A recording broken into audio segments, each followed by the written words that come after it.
My name is Lewis Harrison, and I am 71 years old. 2 weeks ago, I drove to my daughter Maya's house to surprise her and my wife Evelyn. I was halfway up the porch steps, hand raised to knock, when a man I'd never seen before bolted out of the house next door waving his arms. "Stop!" he shouted. "Don't go in. I just called 911. My blood ran cold. 5 minutes later, the police were kicking in my daughter's front door. What they found inside, what I saw, shattered my entire life. But the most horrifying discovery wasn't the blood on the floor. It was the truth that my neighbor revealed, a truth that proved the monster I'd been fighting wasn't the monster at all. Before you hear the rest of this story, tell me in the comments where you're watching from. And please like and subscribe if you've ever learned that the person you trusted least was the only one telling the truth. I didn't even have time to process the man's words before the sound of sirens tore through the quiet suburban afternoon. He was an older black man, built solid like he'd spent time in the service, and his eyes were wide with urgency. He had a strong grip on my arm, holding me back on the sidewalk. "You can't go in there, sir," he said, his voice a low rumble. "I'm telling you, it's bad." My heart hammered against my ribs. "That's my daughter's house. My wife is in there, Evelyn." I tried to pull free, but he held fast. "The police are 2 seconds away. Let them handle it." His name, I'd later learn, was Henderson. He lived right next door. "What did you hear?" I demanded, my voice cracking. "What did you hear?" He looked back at the house, his face grim. "It started about 10 minutes ago. Yelling. Loud. A man's voice, then a woman's. Then a crash. Like a heavy piece of furniture going over, and glass shattering. Then the woman screamed. Not just a yell, but a real scream. The kind you only hear once." He looked me dead in the eye. "She pleaded, 'Please stop, you're hurting her.' Then it went quiet. Dead quiet. That's when I called." My mind was spinning. Hurting her. Hurting who? Maya or Evelyn? My wife was 69 years old. A gentle soul. The thought of anyone laying a hand on her, it made me see red. The sirens were deafening now. I knew just as sure as I was standing there who was responsible. Jason. My daughter's husband. I had never trusted that man, not from the day Maya brought him home. He was white, from a wealthy family, and he had this smirk. Like he was always in on a joke the rest of us weren't smart enough to get. He managed some kind of investment fund, drove a car that cost more than my first house, and always talked down to me and Evelyn. He'd call me Lou instead of Mr. Harrison or Dad. He'd pat me on the shoulder like I was a child. I'm a retired city planner. I helped design the very streets we were standing on. I am not a child. Evelyn, bless her heart, always saw the good in people. "He's just nervous, Louis," she'd say. "He's trying to fit in." But I knew better. I saw the way he looked at Maya like she was another one of his possessions. And Maya, she just faded. My vibrant, strong-willed daughter became quiet, agreeable, always looking to him for approval. 2 weeks ago, Evelyn had driven here from our home in Atlanta to stay with them. The official reason was that Maya had a miscarriage. She needed her mother. It felt thin to me. Maya sounded off on the phone, strained. Evelyn too. In our last call, Evelyn's voice was tight. "Everything is fine, Louis. Just let me handle this. Maya needs me." Handle what I'd wanted to ask, but Evelyn was a private woman. I trusted her. Now standing on this sidewalk, my trust felt like stupidity. I should have come sooner. I should have trusted my gut. That miscarriage story was a lie. This was something else. This was Jason. 2 squad cars screeched to a halt, cutting off the street. 2 officers, a man and a woman, jumped out, guns drawn but pointed down. "What's the situation?" the male officer barked at Henderson. Henderson pointed. "Heard a violent altercation. Glass breaking. Woman screamed for help. No sound since." The officers moved up the walkway, stacking on either side of the front door. "This is the Atlanta PD. Open the door," the male officer shouted. Silence. My heart felt like it was going to explode. I pushed past Henderson, ignoring his protest. "My wife is in there, Evelyn Harrison. My daughter, Maya." The female officer put a hand up to stop me. "Sir, stay back. We need you to stay on the lawn." "That's my family," I roared. The officer shouted again. "Police, open the door now or we're coming in." Nothing, just a terrible heavy silence from inside the house. "Okay, breach it," the male officer said. He stepped back and slammed his heavy boot just beside the doorknob. The wood splintered, but the deadbolt held. Again! He kicked again. The frame cracked. On the third kick, the door flew open, slamming against the inside wall with a bang that echoed my own heartbeat. "Clear!" the officers yelled, disappearing inside, one going left, one going right. I couldn't wait. I didn't care what they said. I ran past the officer on the porch, Henderson right behind me. "Sir, I told you to wait." But I was already in the foyer. The smell hit me first. Something coppery, metallic, blood. The house was a wreck. A tall floor lamp was shattered, its shade crumpled. A heavy oak chair was on its side. Glass from what looked like a picture frame was scattered across the hardwood floor. "Evelyn!" I screamed. "Maya! In here!" The female officer's voice came from the living room just past the staircase. I ran toward the sound, and then I saw her. My world stopped. It just ceased to exist. Evelyn. My Evelyn. She was lying at the bottom of the stairs. Her body was twisted at an angle that bodies shouldn't be. Her eyes were open, vacant, staring at the ceiling. A dark, spreading pool of blood haloed her gray hair on the light tile floor. Oh God, no, no, no, no. I think I said it out loud. I don't know. My legs gave out. I stumbled, catching myself on the wall. This wasn't real. This was a nightmare. I was going to wake up in my own bed in Atlanta, and Evelyn would be there warm and safe beside me. But the copper smell was too strong. The silence was too loud. I stumbled past the officer, my mind refusing to process what my eyes were seeing. The living room was a scene of chaos. A tall, elegant floor lamp one Evelyn had picked out was smashed, its shade crumpled like a wad of paper. A heavy oak chair was on its side as if it had been thrown. Shards of glass from a shattered picture frame crunched under my shoes. But it was the silence that was wrong. The air was thick and heavy, and it smelled of something metallic, something coppery. Then I saw her. My world didn't just stop. It evaporated. At the bottom of the staircase, on the cold beige tile that Maya and Jason had been so proud of, lay my wife, my Evelyn. She was on her back, her body twisted at an angle that wasn't natural. Her eyes were open, staring blankly at the chandelier above. A dark, glistening pool of blood was spreading slowly from beneath her head. I don't think I made a sound. I couldn't. My lungs had turned to solid stone. This wasn't real. This was a nightmare. I was back in Atlanta asleep, and I would wake up, and Evelyn would be there beside me, smelling faintly of cocoa butter and books. But the coppery smell was too strong. Her hand was outstretched, palm up, her fingers slightly curled. I saw the simple gold wedding band I had placed on her finger 45 years ago. It was still gleaming. "Evelyn," I whispered. The voice that came out wasn't mine. It was a dry, cracking sound like an old leaf scraping the pavement. This wasn't just a fall. Evelyn was clumsy sometimes, sure. She might trip, but she wouldn't shatter a lamp. She wouldn't overturn a chair. This was violence. This was rage. The female officer was suddenly kneeling beside her, her fingers pressing into Evelyn's neck. "I've got a pulse," she yelled. "It's faint, but she's breathing. Get a bus rolling now." Breathing. The word was a hammer blow. The stone in my chest cracked. I surged forward, my knees hitting the hard tile floor, the impact jarring my old bones. "Evie! Evie, baby, I'm here." I reached for her hand, the one with the ring. "Sir, don't touch her," the officer commanded. "Paramedics are on the way. We can't move her." I knelt there helpless, just 2 feet away from the love of my life. I stared at the blood matting her beautiful gray hair. I stared at the unnatural angle of her head. Who could do this? Who could do this to her? Evelyn was the kindest soul I had ever known. She baked for the neighbors. She volunteered at the library. She couldn't hurt a fly. My eyes stinging with tears I refused to let fall scanned the room again. The broken lamp, the overturned chair. And then my gaze traveled up the staircase. I hadn't seen her. My daughter. My Maya.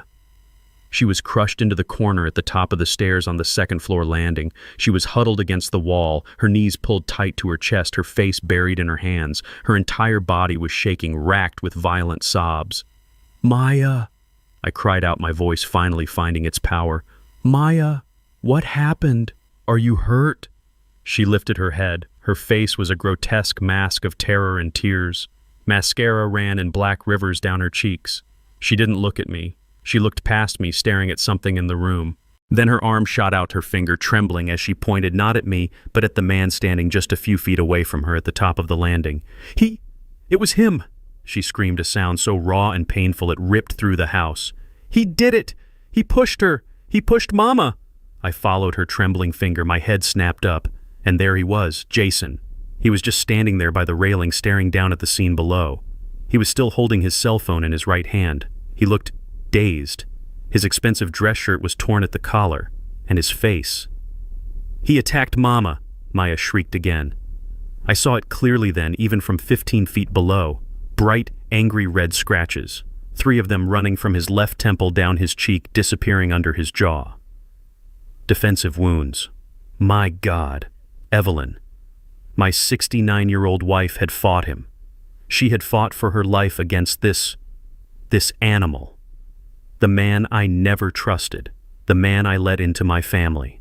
"Police, show me your hands!" The male officer roared, his gun now unholstered and raised. He was already taking the stairs 2 at a time. Jason didn't even seem to register him. He just stood there, his mouth opening and closing, as if he was trying to speak but no sound came out. He looked completely and utterly stunned. The officer didn't hesitate. He slammed Jason against the wall face first. "You have the right to remain silent." "No," Jason finally whispered. It was the first sound he'd made. "No, she's..."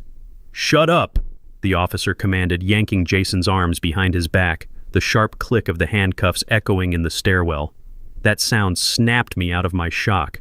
The ice in my veins turned to fire. A pure cleansing rage, the kind I hadn't felt in decades, surged through me. "You," I roared, pushing myself up from the floor. "You worthless piece of trash, you did this." I lunged for the stairs, my only thought to get my hands on him to make him pay. But Henderson, the neighbor, was suddenly there, grabbing me in a bear hug. "Lewis, no, let the police handle this. Don't you do something you'll regret." I fought against his grip, tears of pure fury finally blinding me. "He killed her. He killed my wife. I didn't..." Jason started yelling, finally finding his voice as they dragged him down the stairs. He was twisting his eyes wild, looking not at Maya but right at me. "Mr. Harrison, Lewis, please, it wasn't me. Check her laptop. Check Maya's laptop. His words were frantic, desperate, but Maya's screams drowned him out. "Liar!" she howled from the top of the stairs. "You monster! You tried to kill her!" The officers dragged Jason through the foyer and out the splintered front door. "Please!" he yelled one last time. "The laptop!" The front door slammed shut. I was left in the ruined living room, my chest heaving, my body shaking. Henderson still had a firm hand on my shoulder. Maya was sobbing uncontrollably, collapsing onto the upstairs carpet. And my Evelyn was still lying on the floor, so terribly still, as paramedics finally rushed in with a stretcher. Check her laptop. What kind of nonsense was that? The man was a cornered rat trying to bite anyone he could. My daughter was the victim. My wife was the victim. And he was the monster. I knew it. I knew it the moment I first laid eyes on him. The fluorescent lights of the hospital waiting room hummed. It was the only sound. A low, agonizing buzz that drilled right into my skull. It had been 6 hours. 6 hours since I watched them wheel Evelyn through those double doors. Her face pale, her beautiful hair still matted with blood. The doctor, a young man who looked barely old enough to shave, had used words I couldn't hold on to. Severe cranial trauma, pressure on the brain, medically induced coma. He spoke, but all I could hear was that hum. I was sitting on a hard plastic chair that felt like it was molded from ice. Beside me, my daughter Maya was a crumpled heap. She hadn't stopped crying. She was using a pile of rough hospital tissues, her body shaking with silent sobs. I put my arm around her, pulling her close. "It's gonna be okay, baby girl," I whispered. But the words felt like ash in my mouth. My wife was in surgery, and the man who put her there was my son-in-law. "Dad," she finally whispered, her voice raw from crying. "I have to tell you, I'm so ashamed." I held her tighter, my old heart aching for her. "It's not your fault, Maya. None of this is your fault." "But it is." she insisted, pulling back just enough to look at me, her eyes bloodshot and pleading. I let this happen. I hid it from you. I hid it from Mom. Hid what, baby? She took a ragged breath. Jason, it's a sickness, Dad, a gambling sickness. The word hung in the air between us. Gambling. It clicked. It made a terrible perfect sense. That expensive watch I'd seen on his wrist last month, the new sports car he'd claimed was just a company lease. That arrogant, entitled smirk he always wore. It wasn't the confidence of success. It was the bluff of a desperate, broken man. I didn't know how bad it was until about a month ago. She continued, the words spilling out of her in a torrent. I found statements, online accounts. He'd lost everything, Dad. He'd drained our savings account. The whole $80,000. $80,000. I felt the blood drain from my face. That was the money Evelyn and I had given them for a down payment. Our money. Money we had saved over 40 years of hard work. Gone. I confronted him. She sobbed, her body shaking.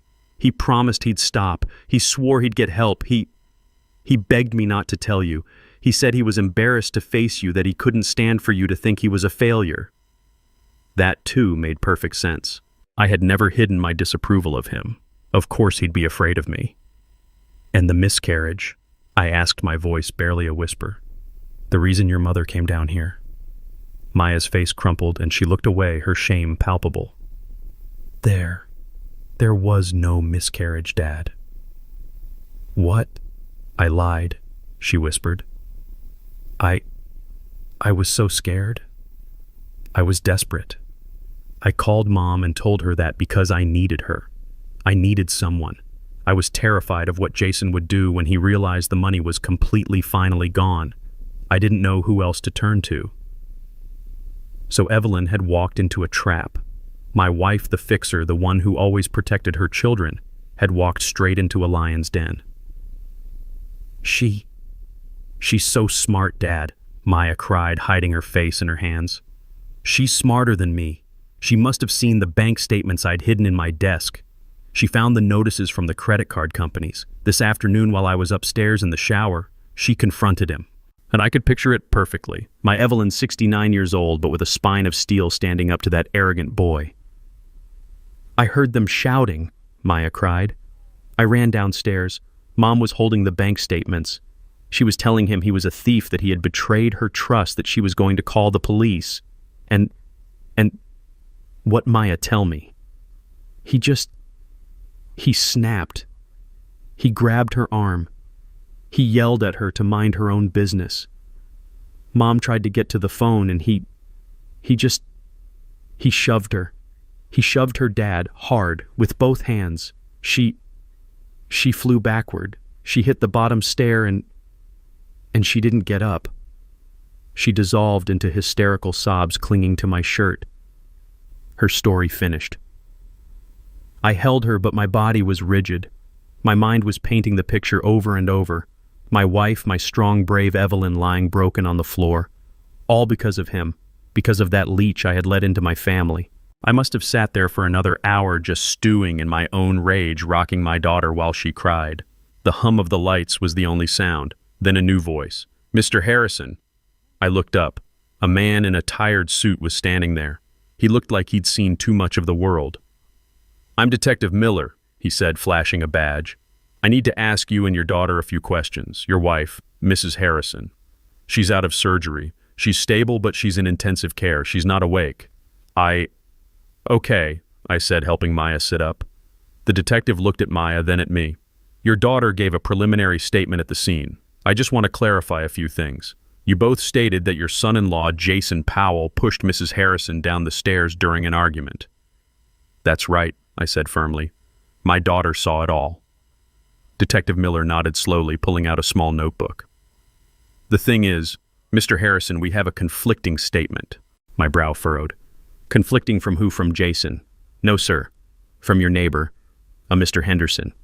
The man who called 911. What about him? Well, he's a veteran, says he's got sharp hearing. He's very clear on what he heard. He says he heard the argument, yes, but he says he distinctly heard a man's voice, presumably Mr. Powell, shouting, Maya, stop, and Maya, you're hurting her. He also says he heard him yell, "Give me the phone. I have to call 911." I stared at him. That's impossible. He's confused. He must have heard it backward. Maybe, the detective said, his eyes unreadable. But there's something else. We ran Mr. Powell's background. He's clean. Not even a speeding ticket. No history of violence. Nothing. He paused, and his gaze shifted to Maya, who had suddenly gone very, very still.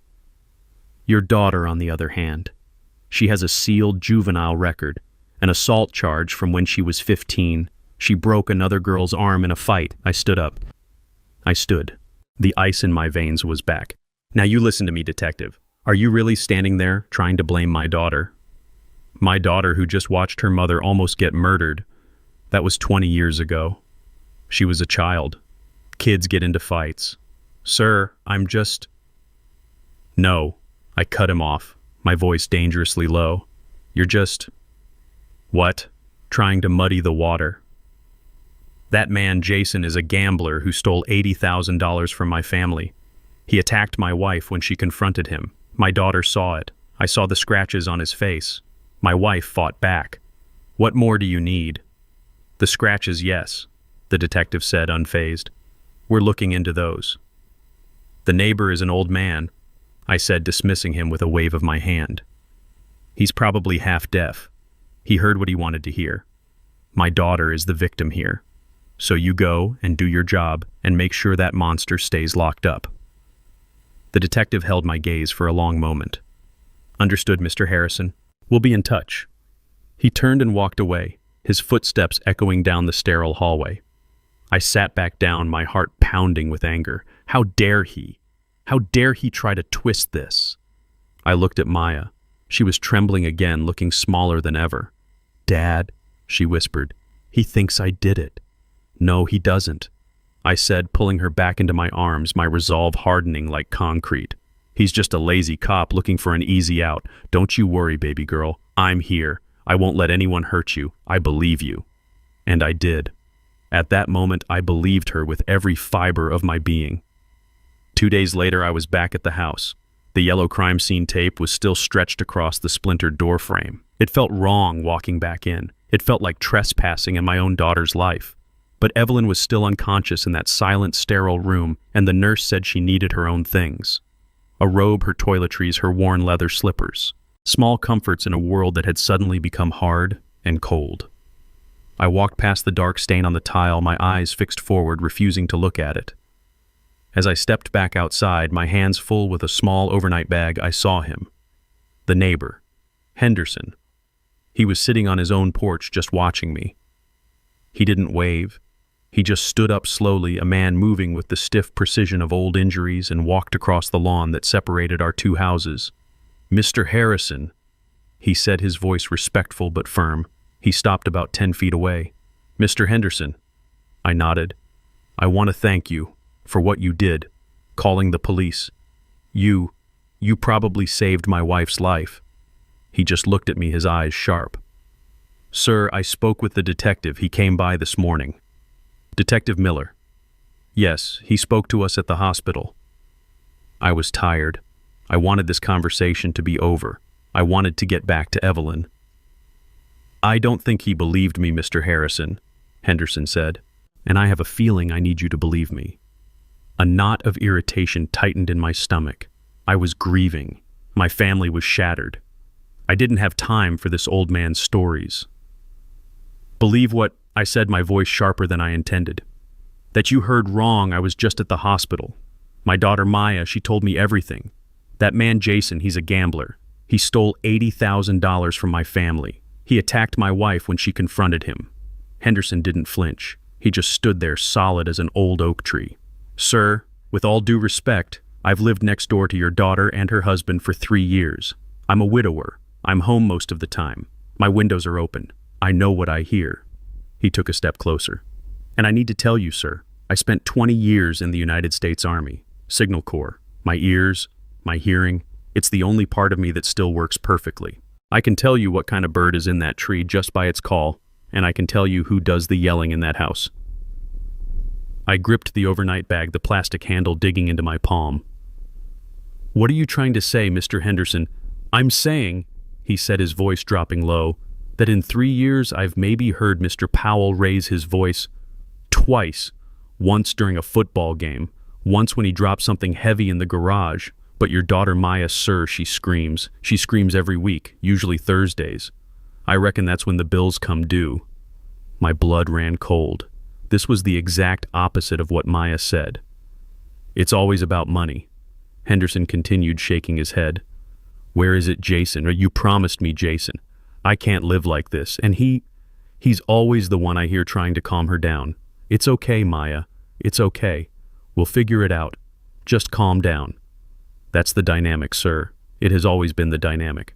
That I stared at him, my mind scrambling. This was wrong. This was a lie. The detective had said this, and I had dismissed it. But hearing it from this man, this soldier, it felt different. That night, I said, my voice shaking, you told the police. I told them exactly what I heard. Henderson interrupted, his eyes locking onto mine. And it wasn't Thursday screaming. This was panic. I was in my yard right by that fence. I heard your wife's voice. She was upset. She said something like, Maya, no, that's madness. Then I heard the crash, the glass breaking, the lamp, I guess. He took a deep breath like he was bracing himself. And then, sir, I heard Jason. And he wasn't calm. He was terrified. He shouted. And I mean shouted. He yelled, Maya, look what you did, you're hurting her.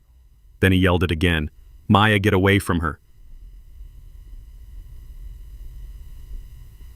My mind just stopped. You're hurting her. And then, Henderson said, his voice barely a whisper, I heard him yell, give me the phone, I have to call 911. He let the words hang in the air between us. I couldn't speak. I just stood there frozen. This was impossible. Maya was the victim. Jason was the monster. I saw the scratches. Sir, Henderson continued, that was maybe 30 seconds before the big fall. I heard the scuffle. Then I heard the sound that a body makes, a heavy, awful sound at the bottom of the stairs, and the only person I heard screaming, he pushed her, was your daughter. After it was all over. I must have staggered because Henderson put a hand out to steady me. That's not what my daughter said. I whispered the world tilting beneath my feet. I know, sir. Henderson said, his face etched with a sad, hard pity. That's why I'm talking to you. I'm just an old soldier and I've seen friendly fire before. I've seen people get confused in the fog of war. But I also know when someone is lying to cover their flank. He looked me square in the eye. Mr. Harrison, I truly believe you are protecting the wrong person. I drove away from my daughter's house, but I couldn't go back to the hospital. I couldn't go back to Evelyn, not yet.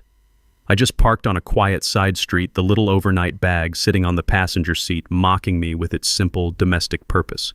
Henderson's words were a poison. They had seeped into my bloodstream and were now working their way to my heart. I think you are protecting the wrong person.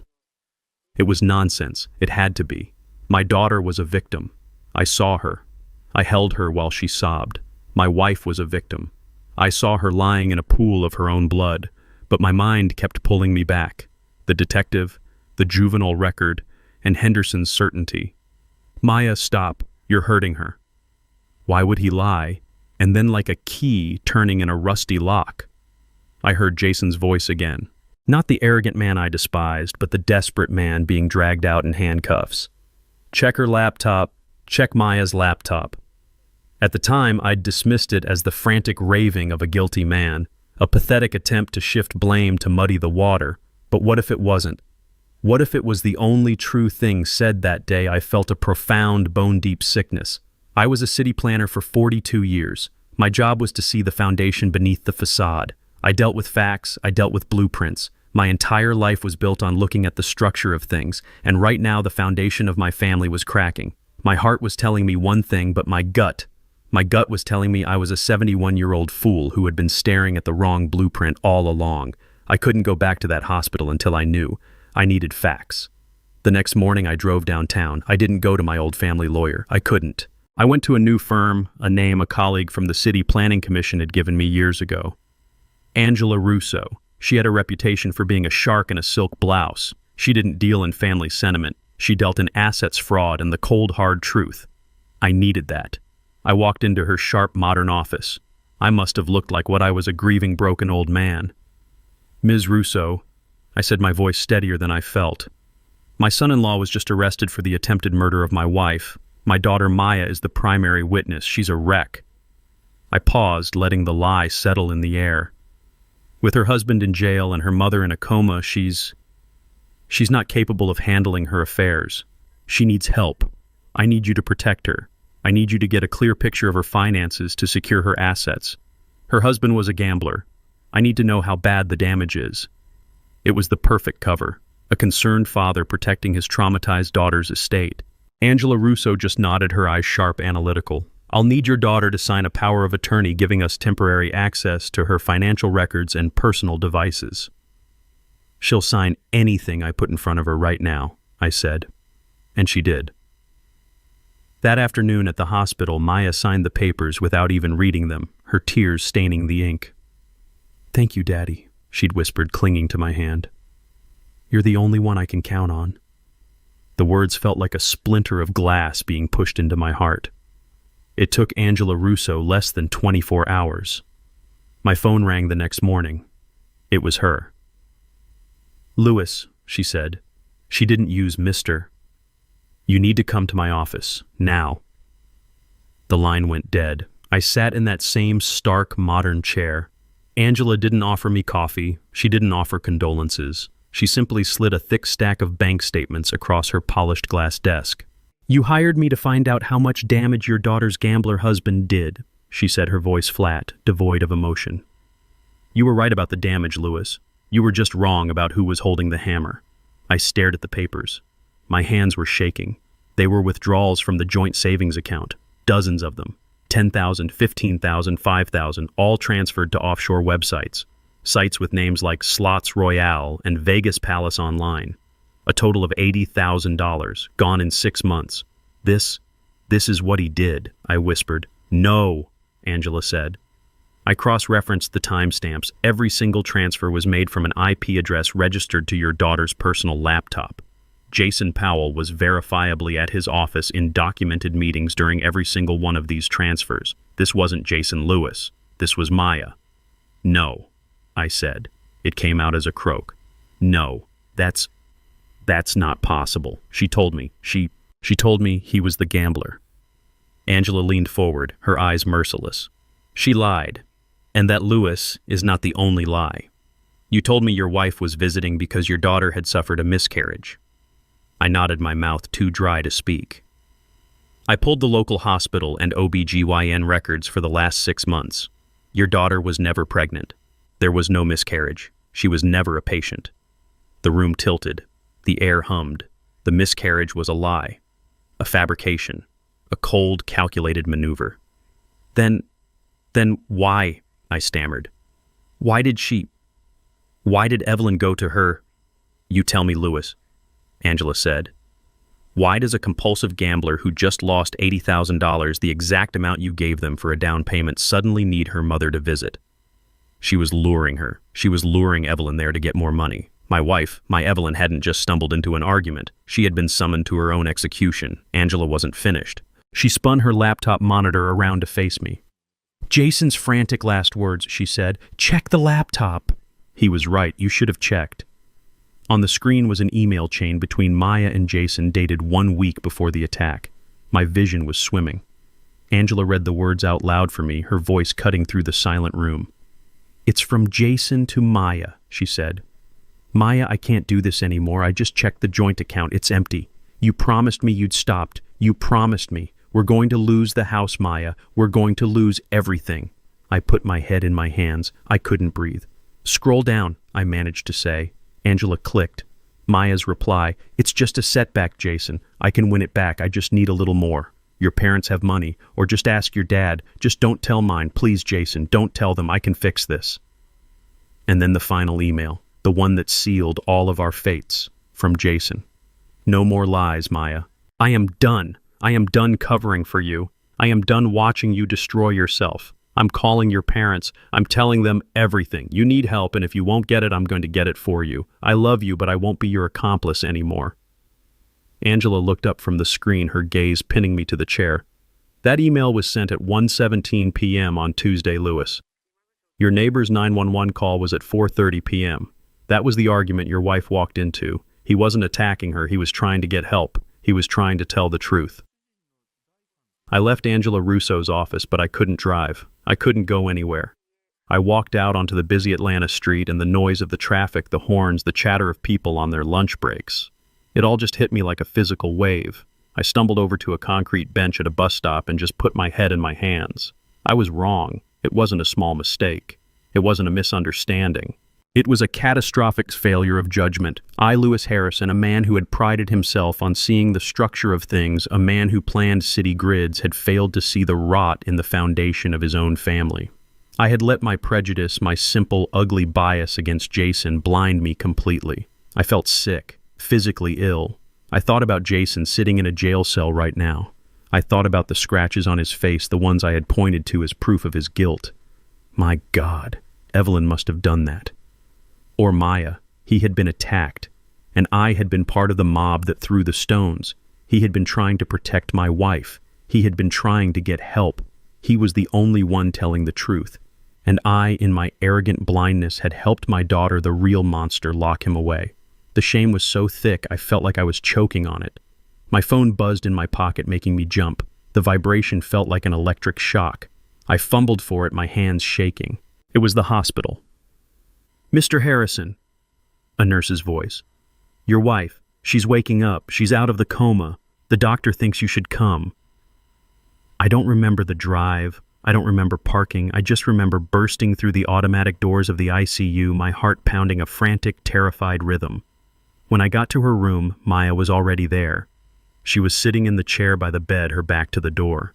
She was holding Evelyn's hand, stroking her hair. Evelyn's eyes were open. Just barely. They were fluttering, filmed over with medication confused, trying to focus on the ceiling. "Mama," Maya was saying, her voice thick and soft. "Mama, you're back. You're awake. Oh, thank God." Evelyn made a small sound, a faint, dry groan. Her eyes, clouded with pain, tried to find the source of the voice. "Shh, shh. It's okay," Maya cooed, squeezing her hand. "You're safe now. I'm right here. Dad's here too. We're all here." I stood in the doorway, my feet bolted to the floor. I was frozen watching the performance. It was masterful. She was the loving, devoted daughter, her voice trembling with what anyone else would mistake for relief. Evelyn's eyes slowly moved, finally landing on Maya's face. "We got him, Mama," Maya whispered, leaning in so close her hair brushed the pillow. "He can't hurt us anymore. Jason. He's in jail. The police took him away. He's gone. You're safe. We're all safe now." I watched the words hit Evelyn. I watched my wife, weak and battered, try to process this new information. Maya was reinforcing the lie, cementing it, using Evelyn's vulnerable, foggy state to build her false narrative before I could get to her. But I was watching my wife's face. I know Evelyn. I have known her for 45 years. I know the way her eyes crinkle when she smiles. I know the way her jaw sets when she's angry. And I know what she looks like when she's afraid. I was expecting to see relief. I was expecting peace, a softening, a release of tension. That is not what I saw. As Maya spoke, Evelyn's eyes didn't soften. They widened, just a fraction. But I saw it. I saw the monitor beside her bed, the little green number tracking her heart rate. It had been steady beeping quietly at 72. When Maya said, "Jason's in jail," it jumped. 78, 84, 90. It wasn't relief, it was panic. Her gaze shifted, moving past Maya, searching the room frantically. She wasn't looking at Maya, she was looking for something, or someone. She wasn't reacting like a victim who had just been told her attacker was captured. She was reacting like a hostage who had just learned her only rescuer was gone. Maya, lost in her own performance, didn't notice. She was too busy playing her part. "It's okay, Mama. Just rest. I've got you." I had to get her out of that room. I stepped inside, forcing my voice to sound gentle, normal. "Maya, baby girl, you look exhausted. You've been here for hours." She looked up startled, her eyes wide. She quickly composed her face back into a mask of tear-streaked grief. "Dad, I can't leave her." "You need coffee," I said. It wasn't a suggestion, it was a command. "You haven't eaten a thing since this morning. You're no good to her if you collapse. Go to the cafeteria, get a sandwich, get something hot. I'll sit with her. I promise I won't leave her side for a second." She hesitated. Her eyes darted from me to Evelyn. She didn't want to leave. She didn't want to leave her mother alone with me. Not now. "Go," I said, a little more force in my voice. "That's an order, young lady. I'll call you if anything changes. Go." She finally relented, giving Evelyn's hand one last tight squeeze. "I'll be right back, Mama. I love you." She walked past me, sniffing still, the perfect picture of the devoted daughter. The moment the door clicked shut, I moved to the bedside. The room was heavy with the smell of antiseptic and the quiet, steady beep of the heart monitor. I took Evelyn's hand. Her skin was so cold, so papery. "Evelyn," I whispered, leaning in close. "Evie, it's me. It's Louis. You're safe. I am here." Her eyes found mine. They were filled with a desperate, terrifying urgency. "Evie, what happened?" I whispered. "I need the truth. I know about Maya. I know about the gambling. I saw the laptop. I know Jason was trying to get help. Just tell me what happened." Her lips cracked and dry began to tremble. A small dry sound came out, a little click. She tried to swallow. "It's okay." I soothed my heart breaking. "It's okay. Just whisper. I'm right here. I'm listening." Her eyes filled with tears. Not the performance tears of her daughter, but real hot tears of terror. They welled up and spilled over, running down her temples into her matted hair. She whispered. Her voice was a dry rasp, barely air. "What, Evie? What was it?" "It was Maya," she breathed. The words were a tiny puff of air. My heart shattered. "I know, baby. I know she lied. Was it just the money? Did she just panic?" Evelyn shook her head, a tiny agonizing movement that I could see cost her everything. The tears came faster. "She found what, Evelyn? What did she find?" Her gaze was locked on mine.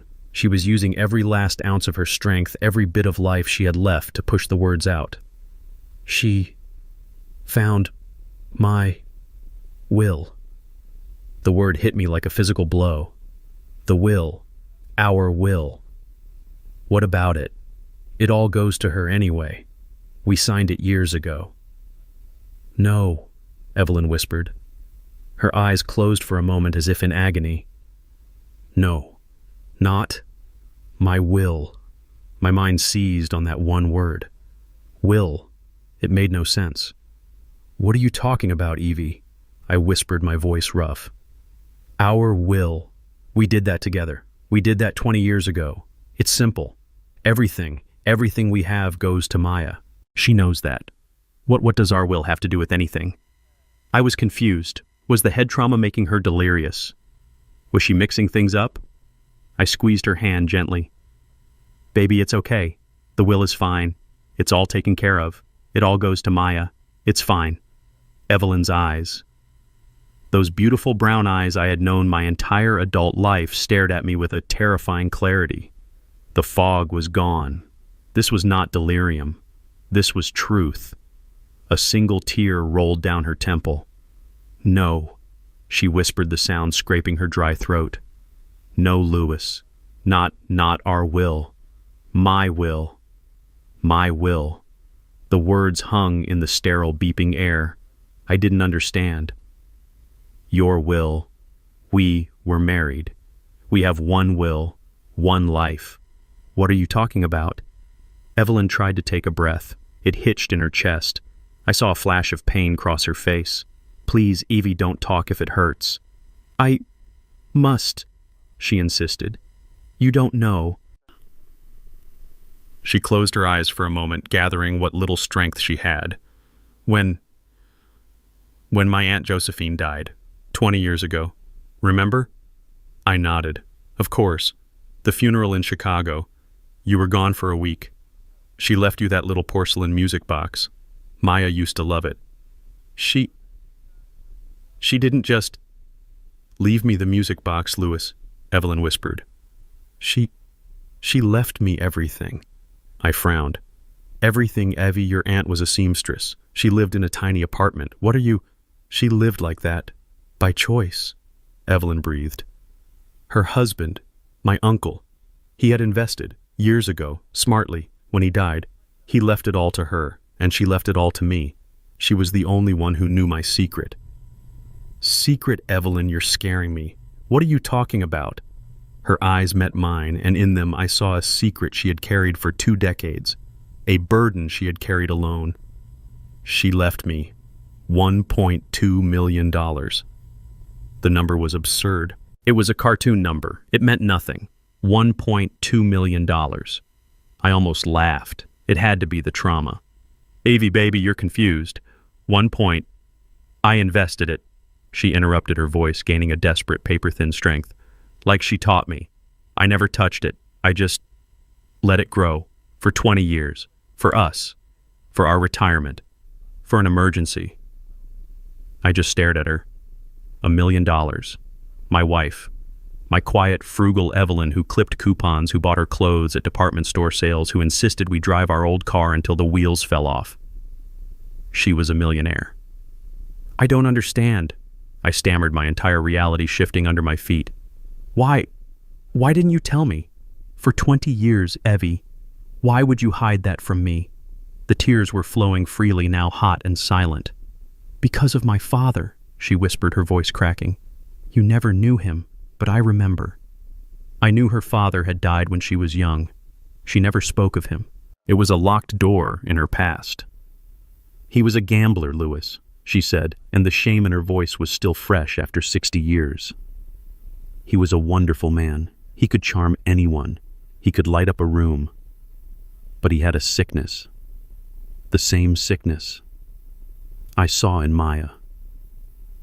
My heart stopped. She knew. She had known all along. He lost everything. Evelyn continued, her gaze distant, looking at a ghost in the corner of the room. The house, my mother's jewelry, my college money. He lost it all, and he couldn't live with it. He took his own life. I found him. Oh, Evie. I gripped her hand, my own guilt and shame now mixing with hers. When I got that money from Josephine, I was so scared. I was terrified. I saw what money could do. It was a curse. I hid it. I hid it from everyone. Even you. I'm so sorry, Louis. I was so afraid it would poison us too. It's okay, I whispered, though my mind was still reeling. It's okay. No, she said, her voice hardening. It's not okay, because I saw it. I saw the signs in Maya years ago, the little lies about money, the way she always needed more. I tried to believe it was just youth. But then I saw her bank statements, the ones she left on her desk 2 months ago when I came to visit, the withdrawals, the websites, just like my father's. So what did you do? I did what I had to do, she said. I went to my lawyer, secretly. I changed my will. My will, the one just for my money, the $1 million. I took Maya out of it. You disinherited her. I left all of it, she sobbed, all $1.2 million to a charity, a foundation for gambling addiction. The pieces clicked into place with the horrifying sound of a cell door slamming shut. The will, the addiction, the lies. Evelyn, I said, my voice barely audible. That day, the day of the fall, did you tell her? Evelyn shook her head, her face pale. No, she found it. I brought a copy. In my suitcase. I don't know why. Maybe I was going to show her, to scare her into getting help. I don't know. She found it in your suitcase, I repeated, my voice flat. Yes, she whispered. When I was confronting Jason about the $80,000, I didn't know he didn't know. He was just as shocked as I was. He was trying to help me. He was the one who said we had to call you. He said Maya needed an intervention. And Maya She came downstairs. She must have been in my suitcase while we were arguing. She came down the stairs, holding the will in her hand. Her face. Louis, I've never seen such hate. She was screaming. Evelyn's words were coming in short, painful gasps. She called me a monster. She said I was stealing her future. She demanded I call my lawyer, that I change it, right now. I refused. I told her the money was going to help people like her, people who were sick. Evelyn's breath hitched. She lunged at me. She tried to rip the will from my hands. She just lost her mind, and she pushed me. She pushed me, Louis, down the stairs. I closed my eyes. I saw it. I saw my daughter consumed by rage pushing her mother into darkness. And Jason, I choked out the last question. The scratches, Maya told me you fought him. No. Evelyn was crying openly now, a desperate, weak sound. No. Jason, he saw her. He screamed. He ran to the phone to call 911. And she couldn't say it. What, Evelyn? What did Maya do? The kitchen. She gasped, her eyes wide with the memory. The knife block. She grabbed a knife. She attacked him, Louis. She attacked Jason. To stop him from calling for help. He was just trying to save me. I stood by Evelyn's bed, my hand still holding hers, but my mind was 1,000 miles away. It was replaying a movie. Jason. The scratches. I had screamed at the detective about them. My wife fought back. My God. I was right, but I was wrong about who she was fighting. Evelyn's words echoed in the humming silence of the ICU. She grabbed a knife. She attacked him, Louis, to stop him from calling for help. Those marks on Jason's face, they weren't just scratches, they were defensive wounds. They were the marks of a man dodging a blade. He hadn't just been shoved, he had been attacked. And I, in my arrogance, in my 71 years of stubborn pride and prejudice, had pointed to those wounds as his condemnation. I felt a wave of nausea so profound I had to grip the bed rail. I had accused an innocent man, no worse. I had accused the other victim. I had stood by, comforting the monster, while the man who tried to save my wife sat in a jail cell. I hadn't just been blind, I had been an accomplice after the fact. The shame was a physical weight heavier than any grief I had ever known. It settled in my gut like cold lead. I felt dirty. I felt weak. I was 71 years old, and I had never felt more foolish or more wrong in my entire life. The lead in my gut turned to fire. I let go of Evelyn's hand. I pulled out my phone, my fingers shaking so badly I almost dropped it on the sterile floor. I didn't leave the room. I didn't care who heard. I punched Angela Russo's number. She answered on the second ring, her voice crisp. Russo. It's Louis Harrison, I said. My voice was low and it was shaking with a fury I had never known I possessed. He's innocent. Jason Powell. He's innocent. There was a half-second of silence. Louis, what are you? She told me. I cut her off, my voice a gravelly roar. Evelyn is awake. She told me everything.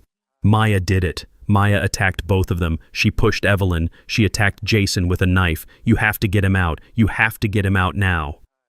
Louis, slow down. I need a formal statement. Now. Angela, I shouted, causing a nurse at the station down the hall to look up. Get him out of that jail. Use the money. Use all of it. I don't care. Just fix this. Fix what I broke. I hung up without waiting for a reply. I needed air. I needed to see the monster I had been protecting. I walked out of the ICU, my blood roaring in my ears. I felt ancient, brittle, like I could shatter into 1,000 pieces. I saw her. She was just stepping off the elevator, a cup of coffee in one hand, her phone in the other. She looked calm, composed. She looked like someone who had just gotten a minor inconvenience out of the way. When she saw me, she smiled, that same practiced, tear-streaked, fraudulent smile. Dad, you're back. Is she okay? Did she say anything else? I didn't move. I just stood in her path, blocking her way to Evelyn's room. I let the silence stretch. I watched her smile falter. I watched the first flicker of confusion, then annoyance creep into her eyes. Dad? she said, her voice laced with that fake concern. "What's wrong? You're scaring me." "She's awake," I said. My voice was flat. Dead. "I know I saw her just—" "No." I cut her off. "You don't know. You weren't there just now. I spoke to her. I really spoke to her." I watched her grip tighten on the coffee cup. I could see the tiny tremor in her hand. What did she say?" "She told me Maya." I took a step closer, close enough to smell the faint scent of coffee and lies, close enough to see the panic flare deep in her pupils. "She told me everything." I expected her to crumble. I expected the dam to break. I expected tears, confessions, hysterical apologies, a complete breakdown. That is not what happened. Maya didn't cry. She didn't flinch. She didn't even look guilty. Instead, something in her eyes went cold, as if a steel door had slammed shut behind them.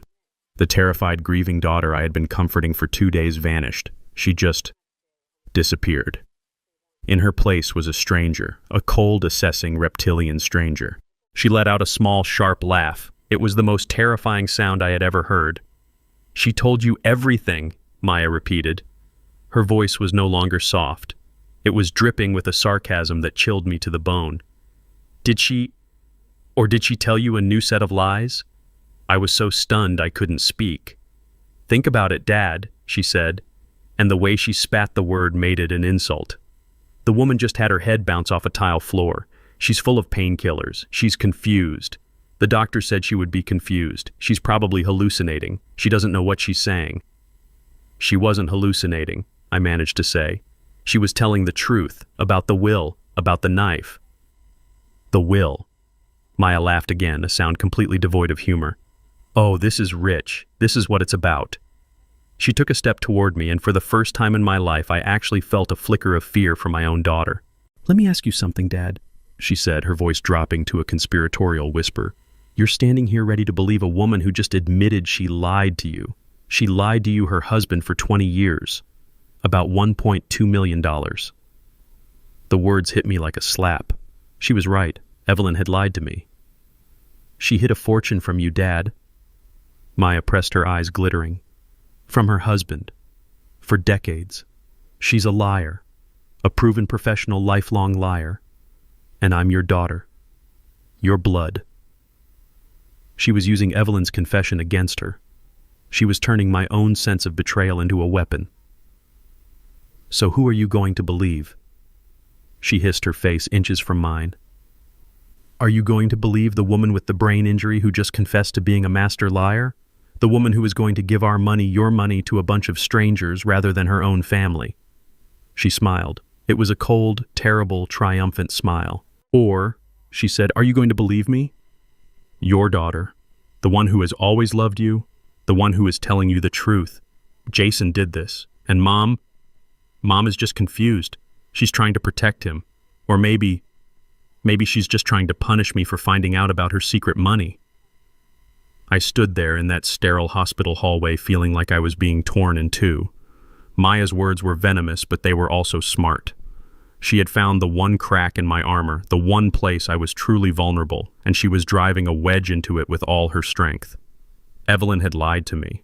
For 20 years, she had kept a secret that changed the entire shape of our marriage, our past, our future. $1 million. She had watched me pinch pennies, seen me worry about our retirement, listened to me talk about whether we could afford a new roof, all while she was sitting on a fortune. The betrayal felt fresh, sharp, and very real. It stung. And Maya, with her cold, reptilian eyes, saw it. She was using my own wounded pride, my own sense of being fooled, as her shield. "Who do you believe, Dad, the proven liar, or your blood? My daughter. My little girl. The one I had taught to ride a bike, the one I had walked down the aisle. She was standing right in front of me, her face a mask of false righteousness, daring me to choose. I could see the calculation in her eyes. She believed she had me. She believed that my pride, my male pride at being deceived by my wife, would be stronger than my bond with Evelyn. She thought I would side with her, my blood against the woman who had made a fool of me. For a second, a dark, awful second, she was almost right. The anger I felt toward Evelyn was so strong, so confusing. But then as I stared into my daughter's hard, challenging eyes, her face began to blur, and I saw other things. I saw Mr. Henderson, my neighbor, a man with no stake in this, standing on his lawn, his face etched with the sad certainty of a soldier. I think you are protecting the wrong person. I saw the scratches on Jason's face, not the chaotic marks of a scuffle, but the parallel, desperate slashes of a blade. She grabbed a knife. She attacked him. I saw Jason's face as they dragged him away, the pure, unadulterated shock and his desperate yell, "Check her laptop!" He wasn't trying to blame her. He was trying to show me. And most of all, I saw my wife. I saw Evelyn. Not the woman with the secret, but the woman in the hospital bed. I saw her eyes fluttering open, clouded with pain and medication, and I saw the raw, undilutable terror that filled them the second she saw Maya. The heart monitor, the spike, 90 beats per minute. That wasn't a lie. That wasn't a hallucination. That was the truth written in a language the body cannot fake. The fog in my head cleared. The anger at Evelyn evaporated, replaced by a cold, hard clarity. Yes, Evelyn had lied to me about money. But Maya was lying about everything. One lie was born from a place of fear, a fear rooted in her own family's trauma. The other was born from a place of pure, dark, bottomless greed. I looked at my daughter, the stranger wearing my daughter's face. I took a slow breath. I felt 71 years of life settle back into my bones, not as a weakness, but as a weight, as judgment. I believe my wife, I said. My voice was quiet, but it cut through the hallway tension like a razor. Maya's smirk wavered, the first sign of a crack in her perfect composure. What? I said I believe my wife. I repeated, tasting the words. And I believe the man I hated. I believe Jason. The color drained from Maya's face. This was not the move she had calculated. This was not in her plan. Dad, you can't. She admitted she hid money. I said, my voice rising, growing stronger. She didn't admit to pushing herself down a flight of stairs. She didn't admit to faking her own terror. She didn't admit to framing an innocent man. You did that. You did all of this. No, she shrieked, the mask completely shattering, revealing the desperate, cornered animal underneath. No, you're wrong. You're a fool. She's lying. She's manipulating you just like she's manipulated everyone. She's not the one who lied about a miscarriage to lure her mother into a trap, I roared back, my voice echoing in the sterile corridor. She's not the one who drained her family's savings. She's not the one who attacked a man with a knife to stop him from calling 911. He's lying. She's lying. Maya screamed, her hands balling into fists. You're a stupid old man. You're weak, just like he is. You'd believe that white trash gambler over your own daughter. She raised her hand.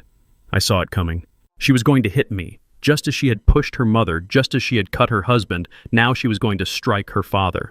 That's enough, Ms. Powell. The voice was calm, male, and right behind her. Maya froze, her hand still in the air. She spun around.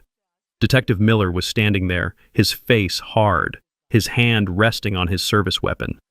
He wasn't alone. 2 uniformed officers were with him. You're under arrest, Maya, he said, for the attempted murder of Evelyn Harrison and the aggravated assault of Jason Powell. Maya did not take it well. The moment the steel cuff snapped around her wrist, the grieving victim disappeared and a cornered animal took its place. She lunged, twisting in the officer's grip, not toward the detective, but toward me. You... She shrieked, her voice a raw, ugly sound I had never heard before. You did this, you senile old fool! You believe her! You believe them over me! Your own blood! The uniformed officers were strong, but she fought them with a wild, terrifying strength. You will regret this, she screamed, her face purple with rage. He's a gambler. He's a liar. He attacked my mother. Dad, do something. Tell them they're wrong. I just stood there, my legs shaking, my heart a cold, dead stone in my chest. I couldn't move. I couldn't speak. I just watched as the daughter I had raised, the little girl whose scraped knees I had bandaged, was dragged backward down the hallway, fighting, kicking, and spitting. You'll never see me again, she howled just before they pushed her into the elevator. I hate you. I hate all of you. The silver doors slid shut, cutting off her scream. The silence that flooded the hallway was heavier, more profound than any sound. It was the sound of a life ending, the sound of a family that had just ceased to exist. Detective Miller let out a long, slow breath. He looked at me, his eyes filled with a professional pity I found almost as painful as Maya's hatred. Mr. Harrison, I know this is a lot.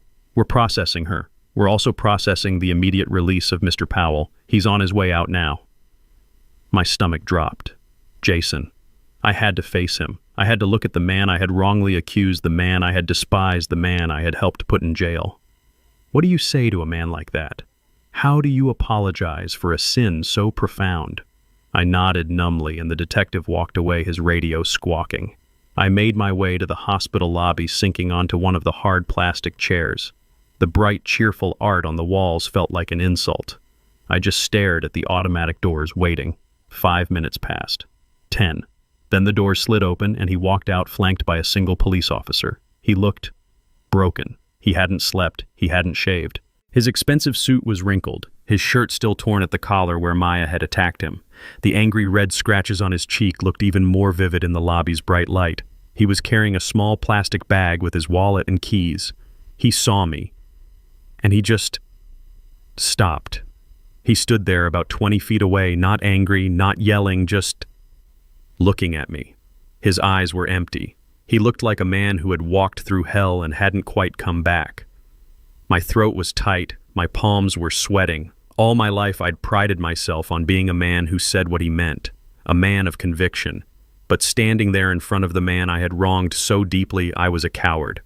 I had no words. I stood up slowly, my old joints cracking. "Jason," I said. My voice was a dry croak. I faltered. What could I say? I'm sorry. It was a pathetic, tiny word for such a massive betrayal. I tried again, my voice shaking. I was wrong. I was so wrong. Jason just watched me. He didn't speak. He didn't move. He didn't make it easy for me. He didn't say, "It's okay," because it wasn't. I saw the laptop. I pushed the words out, desperate to fill the awful silence. The lawyer, Ms. Russo, she showed me. The emails, the gambling. I didn't know. "No," he said. His voice was hoarse, raw. "You didn't." "I thought it was you," I stammered. "I thought you were the gambler, the monster." He finished the sentence for me, his voice flat. "The arrogant white boy who wasn't good enough. The man who attacked your wife." I flinched because he was right. "Yes," I whispered. He finally moved, but only to slump onto one of the chairs, dropping his head into his hands. He looked like a puppet whose strings had just been cut. "She's good, isn't she?" he whispered, his voice muffled. "She had me fooled for a solid year. She had you fooled her entire life." I sat a few chairs down from him, a gulf of shame and silence between us. "The detective told me I said that she attacked you with a knife." He let out a dry, bitter laugh that sounded more like a sob. "Yeah, she did, when I tried to call 911. "I don't understand," I said, leaning forward. "Why did you never tell us? Why did you let us believe you were this person?" He finally looked up at me. His eyes were red-rimmed and so tired, so profoundly tired. "Lewis," he said, using my first name for the first time. "When did it start, the gambling? Was it just the 80,000? He shook his head slowly. "The gambling? It's been 5 years. The air left my lungs. 5 years. It started small," he said, his voice a monotone. "Online poker. Just fun," she said. "Just relaxing. I didn't find out until our savings account was empty, 3 years ago. I confronted her, she broke down, cried for days, swore it was a mistake, that she was stressed that she'd never do it again. And his voice cracked. "I loved her, Lewis. I really did. So I believed her. I fixed it." "Fixed it how?" "I took $20,000, he said, looking away, "out of my own inheritance. Money my mother left me. I put it back into the joint account so the mortgage wouldn't bounce. I told her we were starting fresh. I set up alerts. I thought I had it under control. The man I thought was a leech. The man I thought was after our money. But she's a liar," he continued, his voice hardening. She's a brilliant liar. She opened new accounts, took out credit cards in her own name, then in my name, then in Evelyn's name. I didn't even know that part until the lawyer told me. So all this time, he said, his voice rising with a frantic, bitter energy, I've been playing defense. I've been a dam trying to plug the holes she was blowing in our lives. I'm not a gambler, Lewis. I hate it. I've spent the last 5 years of my life trying to get her into rehab, trying to pay off shadow debts, trying to keep our heads above water. The arrogance, the smirk I always saw, the way he seemed stressed, distant. I thought you were arrogant. I whispered, the confession tasting like poison. The way you always looked, that smirk. I thought you were laughing at us, at our simple life. He looked at me, and for the first time I saw the real Jason. Not the stereotype I had built in my head, but a 38-year-old man who was completely and totally exhausted. Arrogance, he said, his voice breaking. That wasn't arrogance, Lewis. That was terror. That was the stress of knowing the next paycheck was already gone. That was the humiliation of having to lie to my parents to borrow money from them to cover her debts. That was the look of a man who hasn't slept through the night in 3 years because he's waiting for the next bank alert. The smirk, that was me trying not to burst into tears in front of you. I couldn't speak. My prejudice, my 71 years of hard-set conclusions had been so wrong, so profoundly, devastatingly wrong. Why? I finally asked. Why didn't you just tell us? Why protect her? Because I was ashamed, he cried out, pounding his fist on his knee. I was ashamed. I was supposed to be her husband. I was supposed to fix it, and I couldn't, and I was trying to protect you. Protect us. Yes, I didn't want you to see her like this. She's your little girl. I didn't want Evelyn to know what her daughter had become. I thought I could handle it. I thought I could get her in to help fix the money, and you would never have to know how broken she was. I was protecting you from the truth. He finally broke. He dropped his head into his hands, his shoulders shaking with silent, racking sobs. When Evelyn showed up, that's why I sent that last email. I was done. I couldn't do it alone. I needed her help. I needed your help. I was going to tell her everything that night. And Maya. She saw the email on my phone. He looked up, his eyes swimming in despair. When Evelyn confronted her, Maya just snapped. She saw her whole world ending. She pushed her.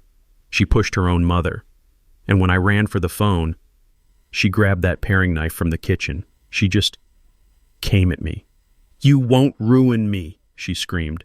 You won't tell them. He touched the angry scratches on his cheek. This, he whispered, his voice broken. This was your daughter. This was the woman I was trying to protect. The trial began 4 months later. 4 long months of watching Evelyn learn to live in a body that had betrayed her. She went through grueling physical therapy every single day. She had to learn to walk again. Her balance was gone. Her left hand trembled, but she never complained. She just worked her jaw set with a silent, terrifying determination. I sat with Jason in that sterile hospital waiting room for weeks. We barely spoke. What was there to say? We just sat in a shared, heavy silence. We were 2 men bound together by a tragedy we couldn't comprehend, waiting to see if the woman we both loved would ever be the same. When the trial started, I sat in the front row right behind the prosecution. Evelyn insisted on sitting beside me. She refused the wheelchair the hospital had provided. She walked into that courtroom, her back straight, leaning heavily on a 4-pronged cane. Every step was a visible, agonizing effort, a quiet act of defiance that screamed louder than any words. Across the aisle, Jason sat alone. He wore a simple dark suit. He looked tired, but he was calm. He was here to testify against the woman he had once loved. Maya's lawyer, a slick man in a suit that cost more than my first car, began his opening statement. And it was exactly what Angela Russo, our lawyer, had warned us it would be. He didn't just defend Maya, he attacked us. He painted a picture of a dysfunctional family, a web of lies and secrets where Maya was the real victim. He described Jason as a failed investor, a man with a volatile temper who had isolated Maya from her loving parents. He told the jury Jason was a chronic gambler who had drained their accounts dry. Then he turned on me. He described me as a controlling, prejudiced father-in-law, a man who had despised his son-in-law from the moment he laid eyes on him simply because he was white. I felt the blood rush to my face. I felt the stares of the jury. I wanted to stand up and shout, but I just gripped the wooden bench, my knuckles white. But he saved his real venom for Evelyn. This was the lowest blow. He painted my wife as a cold, manipulative, deceitful woman, a woman who secretly, gleefully hoarded $1 million fortune while her own daughter struggled, a woman who, when discovered, chose to give that fortune to strangers, a vague gambling charity, rather than her own child. He painted Maya's discovery of the will not as a motive for murder, but as the ultimate act of maternal rejection. He was painting Maya as the victim.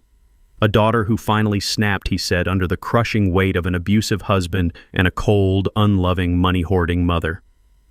I could feel Evelyn trembling beside me, but she never looked away. She just stared at the lawyer, her face a mask of stone. Evelyn was the prosecution's first major witness.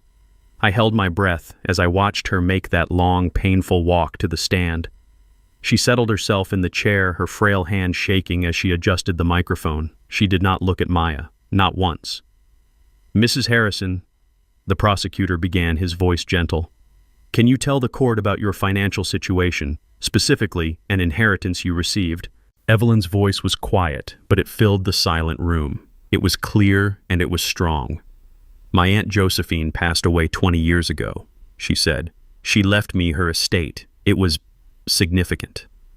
"And why, Mrs. Harrison, did you keep this inheritance a secret from your husband and your daughter for 2 decades? This was it." I leaned forward. I needed to hear this again to understand. "My father," Evelyn said, her eyes fixed on the back wall as if she was watching a movie only she could see. "My father was a gambler." She told the story. The one she had whispered to me in the ICU, the story of a man she loved, a man who could charm a room but who had a sickness. She told the jury about growing up watching her mother hide money in sugar bowls. She told them about the day her college fund vanished. She told them about the day she came home from high school at 17 years old to find that her father, unable to live with the shame of losing their house, had taken his own life. "I found him," she said, her voice thick with a 60-year-old pain. "I learned that day that money wasn't just money. It was a poison. It was a disease. It could rot a person from the inside out." The courtroom was absolutely still. "When I received that inheritance," she continued, "I was terrified. I was terrified it would poison us, that it would make us weak, that it would hurt my family the same way my father hurt his. So I hid it. I invested it. I told no one, not even my husband. I was so afraid." "And why did you change your will?" the prosecutor asked softly. "Because I saw the sickness in my daughter," she said, her voice finally cracking. "I saw his sickness in her, the little lies about money, the way she always needed more. I found her bank statements. I saw the withdrawals to the online casinos, just like my father." "So, you disinherited her?" "No," Evelyn said, her voice ringing with conviction. "I didn't do it to punish her. I did it to save her. I thought if she hit rock bottom, if she knew she would get nothing, maybe she would finally agree to get help. I was going to use that money, all of it, to pay for the best treatment in the country. I was going to save my baby girl." She finally broke, just for a moment, a single sharp sob escaping her. "I left the money to the gambling charity in the will as a threat, as a last desperate wake-up call. I never thought she would read it and the defense lawyer stood up. He had a thin, reptilian smile. "So, Mrs. Harrison, you admit you lied to your husband for 20 years. Evelyn stiffened. "I kept a secret to protect my family." "You lied," he repeated, his voice sharp. "You built your entire marriage, your entire life on a foundation of deceit, a $1.2 million lie. Is that correct?" "Objection," the prosecutor snapped. "Argumentative." "Sustained. Rephrase, counselor." The lawyer didn't miss a beat.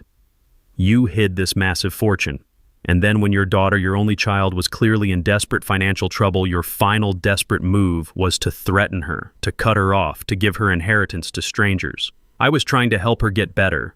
You were trying to control her, weren't you?" he shot back, "just like you controlled your husband for 45 years by hiding the truth of your wealth." He then turned his gaze on me, sitting there in the front row. "And Mr. Harrison," he said, though he was speaking to the jury, "he had a problem with Mr. Powell, didn't he? A problem that started the day he found out his daughter was marrying a white man. Objection, I roared, standing up before I even realized I was moving. That's a lie. Sit down, Mr. Harrison, the judge commanded. The lawyer just smiled, satisfied. The seed was planted. He had painted us exactly as he wanted: a lying, controlling wife and a prejudiced, angry husband. The prosecution's next witness was Jason. He was quiet, factual, and heartbreaking. He recounted the attack, the knife, the terror in Evelyn's eyes. The defense lawyer tore into him, painting him as a violent, cheating man who was now lying to save himself. By the end of his testimony, the jury looked confused. It was our word against Maya's. A he said, she said, built on a foundation of our family's lies. I leaned over to Angela Russo. It's not enough, I whispered, my throat tight. They're making them doubt us. She just smiled faintly. Don't worry, Lewis. We saved the best for last. The prosecutor stood up. The people call their next witness, Mr. David Henderson. Mr. Henderson walked to the witness stand just like he'd walked across my daughter's lawn. Slowly, deliberately. He wore a simple pressed suit and a tie. He looked directly at the jury, then at Maya, then at me. He looked like a man who was about to do a job he didn't want to do but would do right. The prosecutor was brief, just establishing who he was, where he lived, and what he did on the night of the incident. Henderson's voice was low, clear, and certain. He recounted everything he'd told me, the yelling he'd heard for weeks, the escalation, and finally the sounds he heard that night. The man's voice shouting, "Maya, you're hurting her," the desperate cry to call 911. Then it was the defense's turn. Maya's lawyer, the slick one, glided up to the witness stand like a snake moving through grass. He gave Henderson a thin, condescending smile. "Mr. Henderson, is it? Thank you for your service," he began, his voice dripping with false sincerity. "You were in the Army, you said Signal Corps. That must have been some time ago. 1968 to 1988, Henderson replied, his voice flat. "Quite some time indeed," the lawyer said, nodding to the jury. "Mr. Henderson, you've testified that you heard a great many things on the night of this tragedy. You heard voices through walls. You heard sounds across a yard, in the dark. My windows were open, counselor. It was a clear night." "A clear night," the lawyer repeated as if this were a ridiculous detail. "Sir, let's be honest. You're, 68, 70? 67, Henderson said. 67. And you're claiming that your hearing is so perfect that in the middle of a chaotic, emotional family argument, a fog of war, as you military men might say, you could perfectly distinguish every single word and correctly attribute it to the right person. A person you'd only heard through a wall a few times before." "Yes, sir, I could." The lawyer laughed, a short barking sound. "You're very confident. But let's get to the facts, shall we? You're not a family therapist. You're not a relationship expert. You're a man who eavesdrops on his neighbors. Isn't that right? I'm a man who sits on his porch. And you heard things. You didn't see anything, did you, Mr. Henderson? You didn't see my client, Maya Powell, touch her mother. You didn't see her touch her husband. You didn't see her with a knife. All you have is a collection of sounds that you, an old man with a grudge, perhaps have interpreted to fit a narrative. You heard, but you did not see. Isn't that the truth?" The lawyer leaned in, placing both hands on the witness box. "Yes or no, Mr. Henderson? You heard sounds. You did not see what happened in that house." The courtroom was silent. I could feel Maya watching him, a smug, faint smile on her lips. She thought this was it, the final nail in his testimony. Henderson leaned back in his chair. He looked at the lawyer. He looked at the jury. He looked at the judge. Then he leaned forward into the microphone, his voice suddenly filling the entire room, cold and hard as steel. "Counselor, you keep asking me what I heard. You keep saying I didn't see anything. It's a yes or no question, sir." "No, son," Henderson said, and the authority in his voice made the lawyer flinch. "It is not.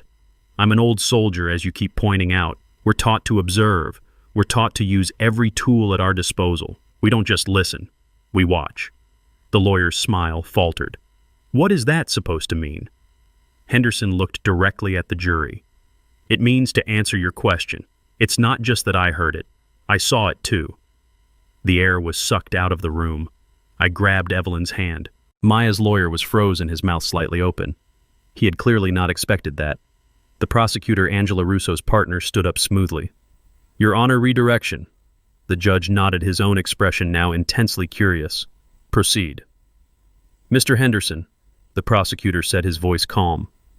Please explain to the jury what you meant when you said you saw it. Well, Henderson said, adjusting his tie, I have a security camera.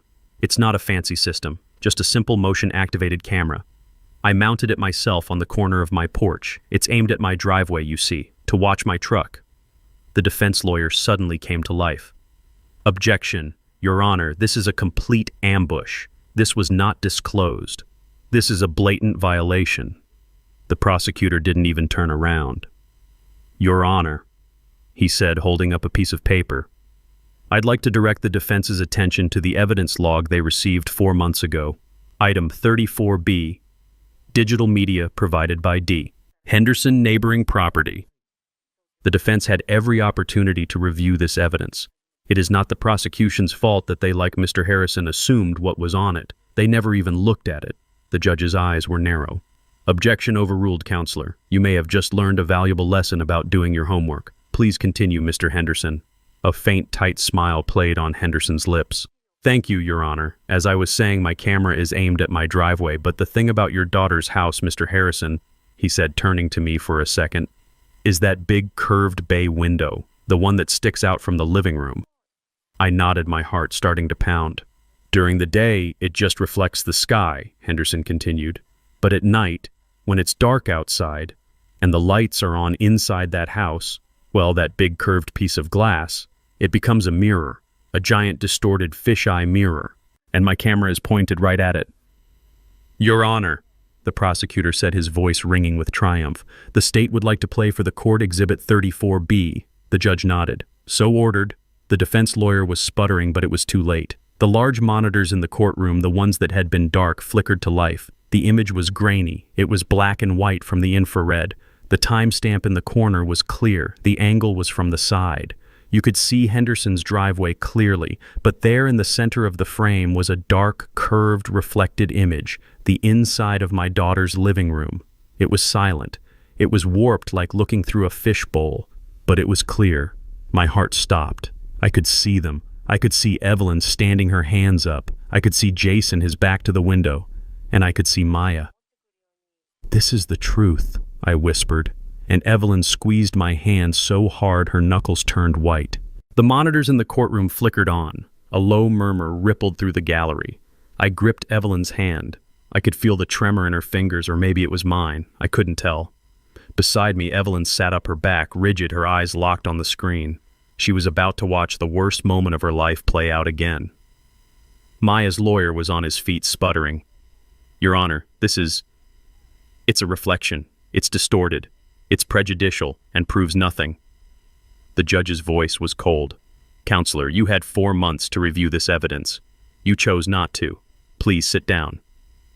The lawyer sat, his face pale. The image on the screen was exactly as Henderson had described it. It was grainy, black and white. The timestamp glowed in the corner. The main focus was Henderson's dark driveway, but in the center, captured in the convex curve of my daughter's bay window, was a silent, ghostly play. The figures were warped, their proportions strange, like looking at a funhouse mirror. But it was them. There was no mistaking it. I saw my wife. Evelyn. She was standing, her back to the window, her reflection the clearest. She looked agitated. Her hands were up, gesturing. I saw Jason. He was pacing back and forth, his reflection fainter, his hands running through his hair. He looked exactly like I had felt in that hospital waiting room. He looked stressed. He looked terrified. And then there was Maya. Even distorted by the glass, her rage was a physical thing. She was leaning forward, her face a mask of fury. She was screaming.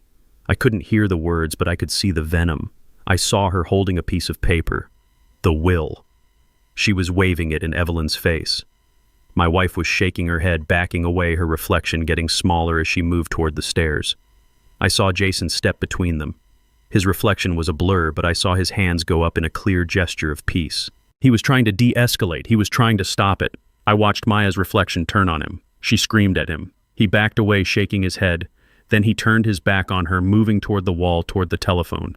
My heart was pounding so hard I thought it would break through my chest. This was it. This was the moment. The moment he told her he was calling me. the moment he was going to get help. And then it happened. It happened so fast if I had blinked I would have missed it. Maya saw Jason turn his back.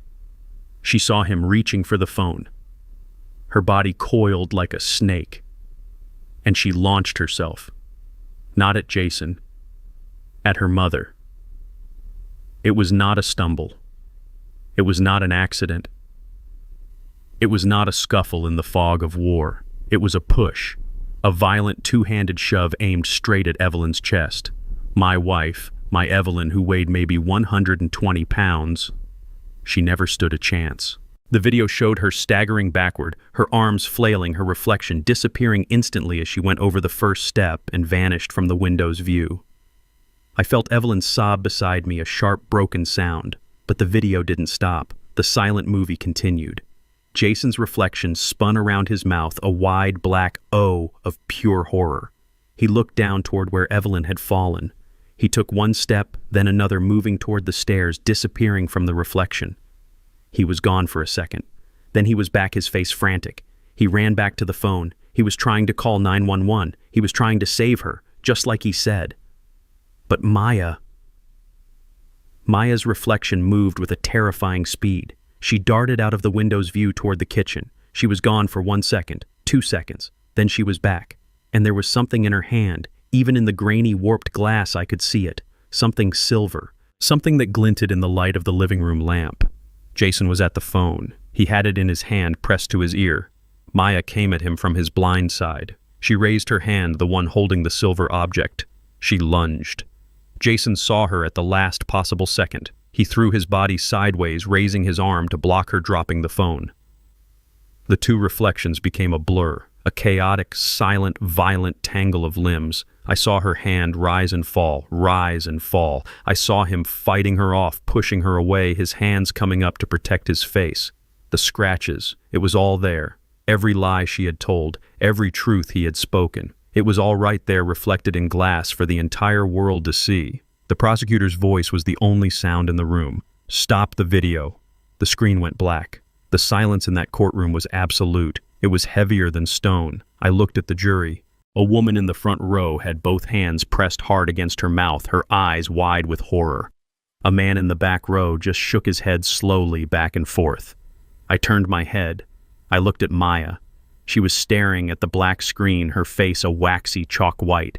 Her slick, expensive lawyer was standing beside her, his own face pale, his mouth slightly open. He knew. It was over. Maya's body began to tremble. A low, keening sound started in her throat. It wasn't a cry of sadness. It was the sound of an animal caught in a trap. She looked at me, her eyes wild, pleading, desperate. But there was no victim there. There was no daughter. There was only a person I did not know. I didn't say anything. I just looked back at her. I let her see the truth in my eyes, and then she collapsed. She didn't faint, she just imploded. Her body slid sideways off the chair, hitting the floor in a boneless heap, her hands covering her head as she let out a wail that had nothing to do with grief and everything to do with being caught. The judge slammed his gavel. Order, order in the court.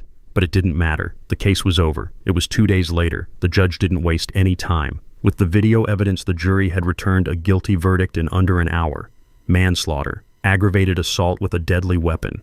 The lawyer's entire defense, his house of cards built on our family's lies, had been blown away by a single grainy reflection. I sat in the front row again, Evelyn beside me. This time, she was in the wheelchair. The testimony had exhausted her.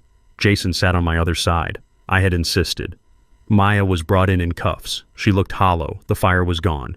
She was just a 35-year-old woman in an orange jumpsuit, her life over. The judge looked down at her. He spoke of the profound betrayal. He spoke of the violence captured on tape.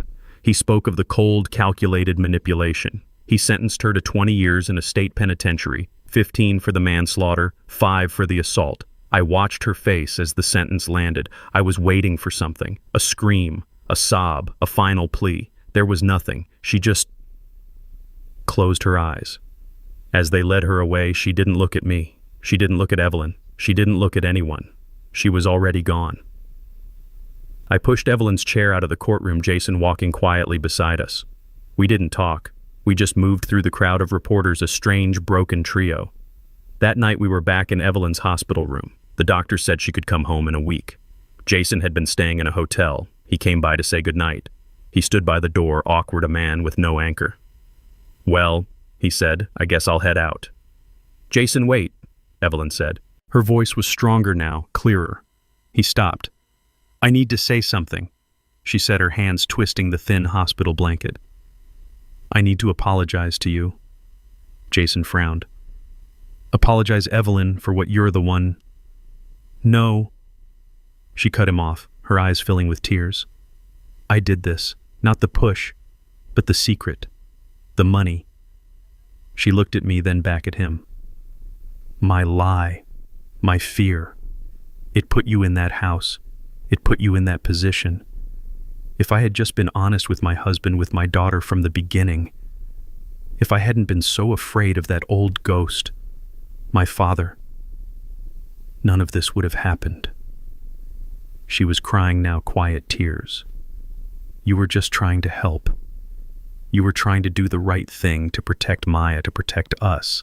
And my secret, it turned you into a target, and then it almost got you killed. And Louis, he—" She couldn't finish. She just looked at me, and I knew it was my turn. I stood up from my chair and walked over to Jason. I stood in front of him, this man who was 33 years my junior, this man who I had despised, this man who had shown more strength and character than I had in my entire 71 years. "Jason," I said, and my voice was thick, "she's right, but she's not the one who needs to apologize. I am." He just looked at me, his eyes guarded, waiting. "When I first saw you, I started fumbling for the words. I made up my mind about you in about 10 seconds. I saw the car, I saw the watch, I saw the color of your skin, and I saw the way you seemed so, I don't know, smug." "Louis, you don't have to—" "Yes," I said, holding up a hand. "Yes, I do. Let me say this. I was a fool. I am a 71-year-old, prejudiced, arrogant old fool." The confession hung in the air.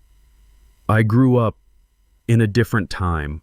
I had to fight for everything, every single thing, and my father, he was a weak man, a man who let people walk all over him. And when I looked at you, I thought you were just like him. I thought you were weak.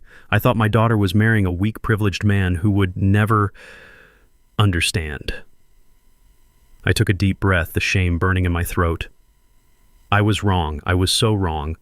What I thought was arrogance, what I called that smug look, it wasn't. It was, as you said, it was terror. It was exhaustion. It was the look of a man trying to hold his whole world together with both hands while the woman he loved was blowing holes in the foundation. I looked him square in the eye. I didn't see a man protecting my daughter.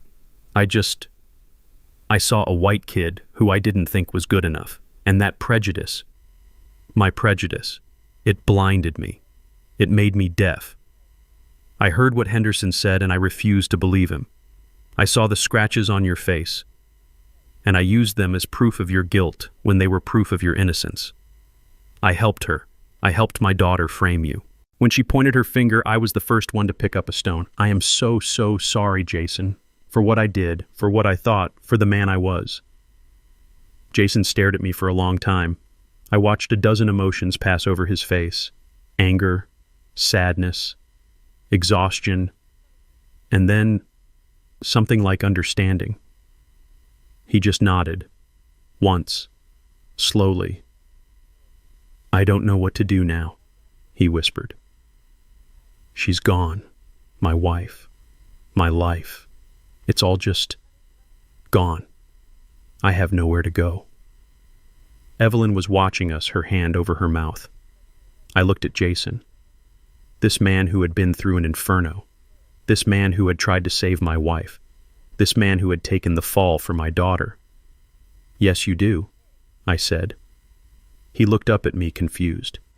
"You're not alone," I said, and I put my hand on his shoulder. "You're not some stranger. You're family. You're our family. And you're coming home with us." It has been 1 year since I watched a judge sentence my only daughter to prison.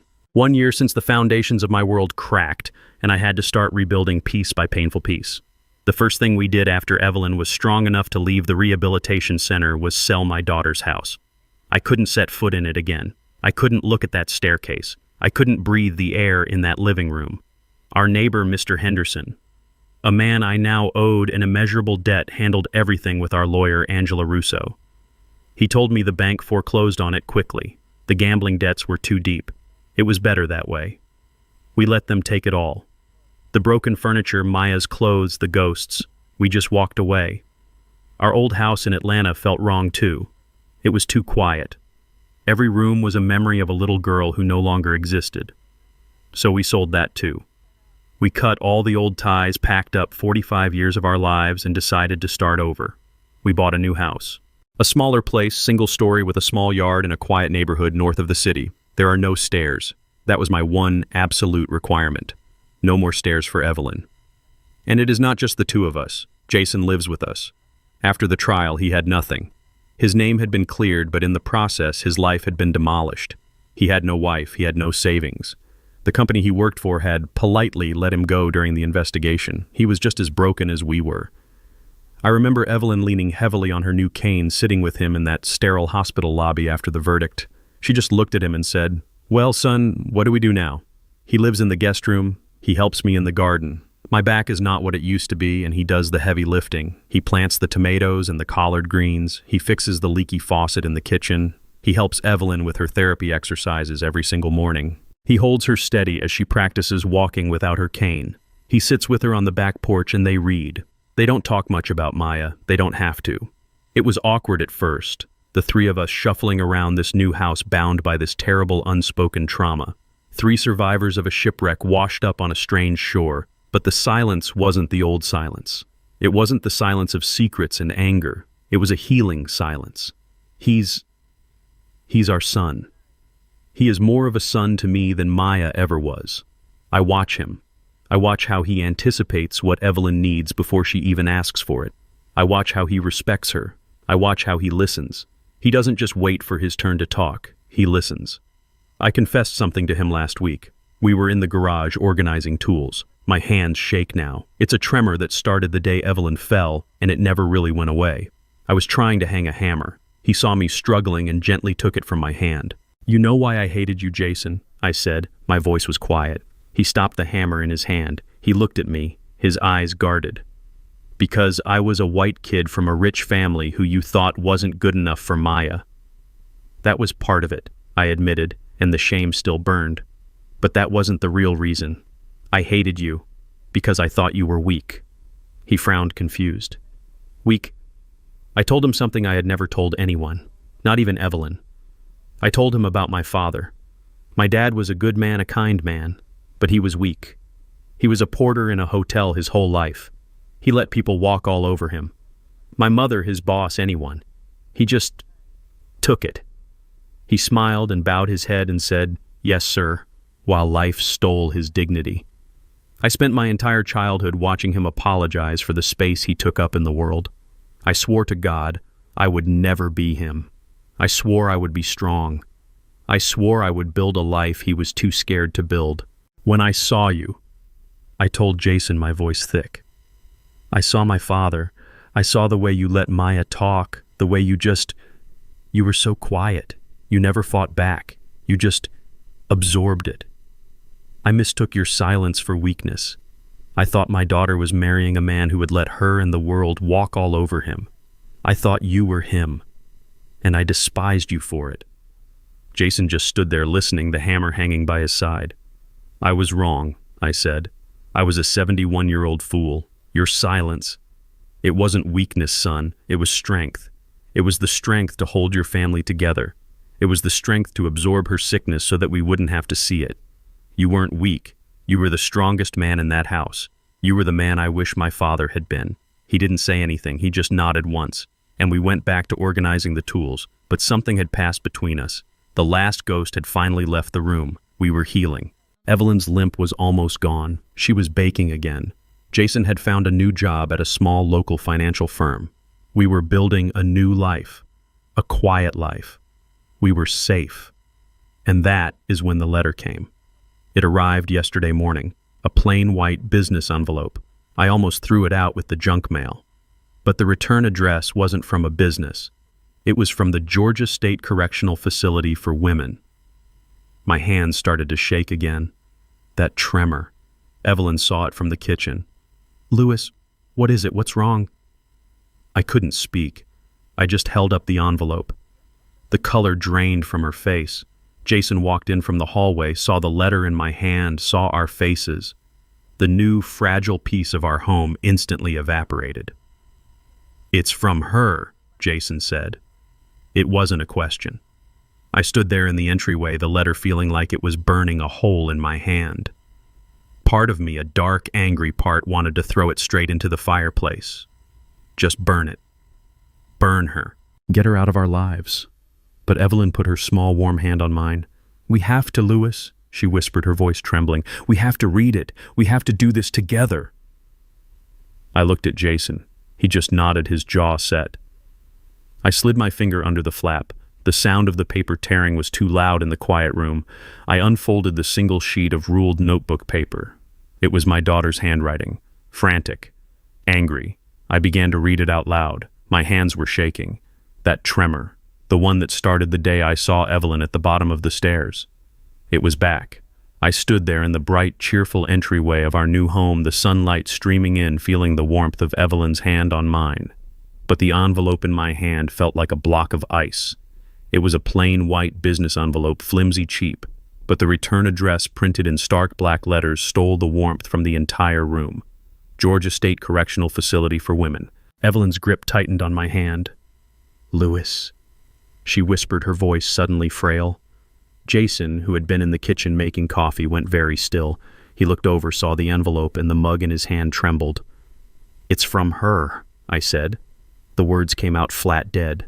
A year. We had 1 year of healing, 1 year of building this new fragile piece, 1 year of learning to sleep through the night without waking up in a cold sweat hearing the sound of a body hitting tile. All of it felt like it was about to shatter. "Throw it away," Jason said, his voice hard, protective. "Just throw it in the trash. Burn it. We don't have to read it." A part of me, the angry, wounded part, agreed. I wanted to. I wanted to rip it to shreds, unread, and pretend it never existed. Just make her disappear. "No," Evelyn said. Her voice was quiet but firm. She let go of my hand and stood straighter, her cane steadying her on the hardwood floor. "He's right, Louis. We don't have to read it. But we will. We read it together. No more secrets. No more hiding." She was right. She was always right. This was the final ghost. We had to face it. I slid my finger under the flap. The sound of the paper tearing was unnaturally loud in the quiet house. I pulled out a single sheet of ruled notebook paper folded twice. The handwriting was frantic, angry, pressing so hard into the paper it almost tore through. I unfolded it. I held it in my shaking hands. Jason and Evelyn stood on either side of me, and I began to read it out loud. "To the people who destroyed my life," I read. Evelyn closed her eyes. "I hope you're happy. I hope you're enjoying my mother's money, Jason. I hope you're enjoying my house, Dad. You stole everything from me. You stole my life. You sat there and you lied. You chose him. You chose a lying, manipulative stranger over your own blood, your own daughter." My voice was steady, but the words felt like acid on my tongue. "You think you've won. You think you've locked me in here and you can just forget about me. You think you're safe in your new little house. But you're wrong. I am not my father. I am not weak. I am not a gambler who needs saving. I am a victim. You, Mom, with your secret money, you are the snake. You, Dad, with your weak-willed prejudice, you are the fool. And you, Jason, you are the thief who gets to enjoy the spoils." I paused, taking a breath. The venom in the ink was palpable. I am counting the days, every single one. I'm learning things in here. I'm getting stronger, and you are getting older. You're getting weaker. 20 years is not forever, and when I get out, I am coming back. I am going to take back everything you stole from me. The house, the money, all of it. It's mine. You will pay for what you did to me, all 3 of you. I finished reading. The last word, "you," was underlined so hard the pen had ripped the paper. The three of us just stood there in the foyer. The grandfather clock in the hall, a clock Jason had found at an antique shop and meticulously repaired, ticked loudly. Tick, tock, tick, tock. Evelyn let out a breath she seemed to have been holding for a year. "Well," she whispered, her hand finding mine again. "She hasn't learned a single thing." Jason just stared at the floor, his jaw tight. I could see the old anger in him, the tension in his shoulders. He was remembering the knife. He was remembering the attack. And me.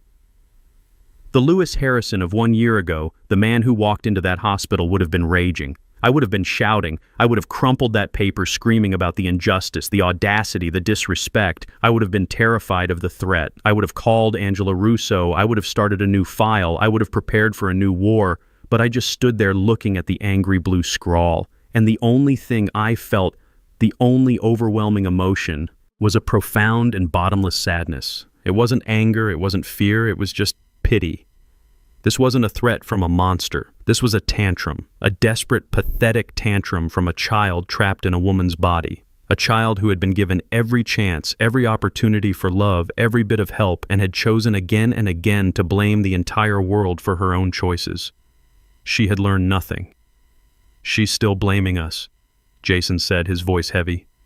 "Even now, after everything. After the trial, after the video, she still thinks we did this to her." "Yes," Evelyn said. She walked over to the fireplace, leaning on her cane. We had lit a small fire that morning just to take the chill out of the autumn air. "She's just like my father. He blamed the cards, he blamed the horses, he blamed my mother. He never, not once, blamed himself. It's a sickness, Lewis. It's just a sickness of the soul." I looked at the letter in my hand. "When I get out, I will take back what's mine." I thought about the Lewis of a year ago, the man terrified of weakness. He would have seen this as a threat, a new fight to prepare for. He would have let it poison the next 20 years of his life. But the Lewis of today, the man standing next to Evelyn and Jason, saw it for what it was. Empty words. She had nothing to come back to. The house was gone. The $80,000 was gone. The secret $1.2 million. That was now healing other families, funding the very addiction centers Maya refused to enter. "She thinks we have her money," I said, a slow realization dawning. "She still thinks it was all about her. She still doesn't understand that the money was never the point." "She never will," Jason said. "She'll be counting those 20 years planning her revenge. How do we live with that, knowing she's coming back?" I looked at Evelyn, who was watching the fire, her face calm in the warm light. I looked at Jason, this good, strong man who had become my son in every way that mattered. This man who had faced down a knife to save my wife. This was my family. This new, strange, broken, and beautiful family forged in tragedy. I walked over to the fireplace. "She's wrong," I said. Jason looked up. "What?" "She's wrong," I repeated. "She's not coming back to take everything. Because she can't." I held the letter over the flames.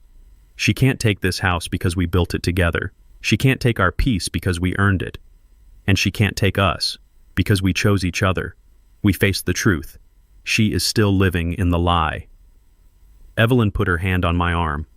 Jason stood up and came to stand on my other side. I let go of the paper. We watched it together, the three of us. We watched the paper curl, the edges browning. We watched the angry blue ink turn black, then gray. We watched Maya's threats, her rage, her blame, her entire toxic world turn into smoke. It floated up the chimney and disappeared into the bright morning sky. It was gone. "She can't hurt us anymore," I said. And the words were true. The old Lewis would have taken that letter to the lawyer. He would have started a file. He would have prepared for a fight 20 years from now. He would have lived in fear. But I wasn't that man anymore. That man died in the hospital waiting room. Evelyn leaned her head on my shoulder. "It's over, Lewis. It's finally over." Jason put his hand on her shoulder, a strong, protective gesture. He was looking at the fire. "She has nothing to take," he said quietly. "The money she wanted, it's already helping people. It's helping families just like ours. Families broken by this sickness. It's doing good in the world. That's the one thing she can never ever understand." He was right. The $1.2 million, the secret that had almost destroyed us, was now our legacy. Evelyn and I, with Jason as a co-signer on the new family trust, had endowed 3 different recovery centers in the state. The Harrison Powell Foundation, as Angela Russo had named it. Maya's inheritance was already at work saving the very people she refused to become. I looked at the 2 people beside me. My wife, my Evelyn, scarred but stronger than I ever knew. And Jason, the man I had misjudged so completely. This was my family now. Not born of blood, but forged in fire. We were 3 survivors standing in a new home watching the last ghost of our past turn to ash. I put my arm around Evelyn. I put my other arm around Jason. "She's right about one thing," I said. They both looked at me. 20 years is not forever," I said. "And when she gets out, she won't find us. We'll be long gone. But we'll have lived, we'll have healed, and we'll have done it together." The last glowing ember of the letter winked out. And in our new home, the 3 of us stood in the silence, finally, truly at peace. 6 months later, we were sitting on folding chairs in a brightly lit church basement. The coffee was weak and the fluorescent lights hummed just like they did in the hospital. But this place felt different. This was a place of healing. We were at a meeting for the New Horizons Recovery Center. It was a support group for families of gambling addicts. Evelyn, Jason, and I were just sitting in the back, listening. Evelyn walked with her cane, now her steps slow but deliberate. Her physical recovery had been remarkable. Her spirit, though, was still mending.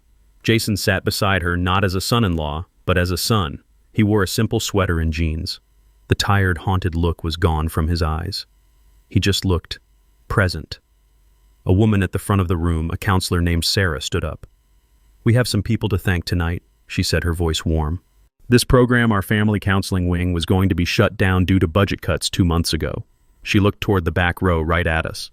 "But thanks to a miraculous donation from the new Harrison Powell Foundation, our doors are staying open. We can help over 100 new families this year." A few people clapped politely. They didn't know the story. They just knew they had a safe place to meet. A young man, maybe 30 years old, stood up to speak. "My wife left me," he said, his voice shaking. "I lost my job. I stole from my own parents to feed the slots online. I hit rock bottom. This is the only reason I'm still here." I watched Evelyn as she listened. She reached out and took Jason's hand. He squeezed it gently. I sat there and thought about the money. That $1.2 million. It had felt like a curse. It was a secret born from Evelyn's childhood trauma, her gambler father. It was a poison that she had hidden, terrified it would destroy us. And in the end it did. It was the target. It was the motive. It was the reason my wife was pushed down a flight of stairs. It was the reason my daughter was in a prison cell. Evelyn had been right all along. Money, when hoarded and feared and lusted after, is a poison. It rots you from the inside. It rotted her father. It rotted our daughter. But now, sitting in this church basement, listening to this young man talk about his second chance, I finally understood the other side of it. That money wasn't a curse anymore. It was the antidote. The very inheritance that Maya tried to kill for the money she thought was hers by right was now being used to save hundreds of people just like her. The poison, when released with purpose, had become the medicine. This was the legacy Evelyn had tried to create with that final, desperate will, and now we were fulfilling it, not as a threat, but as a promise. I looked at Jason. He wasn't just living with us. He was a co-administrator of the foundation. He was the one who vetted the programs. He was the one who sat in on these meetings. He had lived inside the destructive storm of addiction for 5 years. He knew better than anyone who was real and who was just running a new con. He had taken the darkest chapter of his life and turned it into his purpose. He was helping Evelyn guide her secret, the secret that had almost destroyed him, and turning it into something good. He had found his own peace. When the meeting was over, the young man who had spoken came up to us. "You're the Harrison Powells?" he asked. "We are," I said. He just looked at us, his eyes wet. "Thank you," he whispered. "You don't know what you did. You saved my kids. You gave them their father back." Jason just nodded, his throat too thick to speak. We walked out into the cool night air, the 3 of us. We drove home in silence, but it was a comfortable silence. The kind you can only share with people who have seen you at your worst and chosen to stay. I pulled into the driveway of our new single-story home. The porch light was on. Evelyn was dozing in the passenger seat. Jason was looking out the window, lost in thought. I thought about Maya's letter, the anger, the threats. When I get out, I'm coming back. It felt like a story from another lifetime, a ghost story about a different family. She couldn't touch us. She was trapped in the past, obsessed with something that no longer had any power. I parked the car and turned off the engine. The silence was deep, broken only by the sound of crickets. I looked at Evelyn, her face peaceful in sleep. I looked at Jason, this good, strong man who had become my son.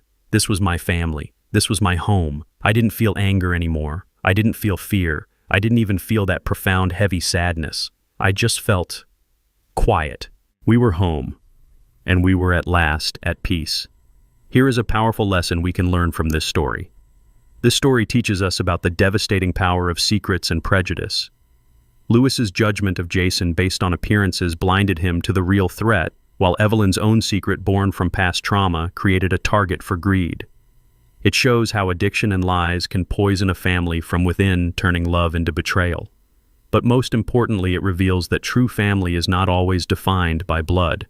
It is forged in loyalty, sacrifice, and the courage to face the truth, proving that even after the deepest wounds, it is possible to rebuild a life of peace and purpose.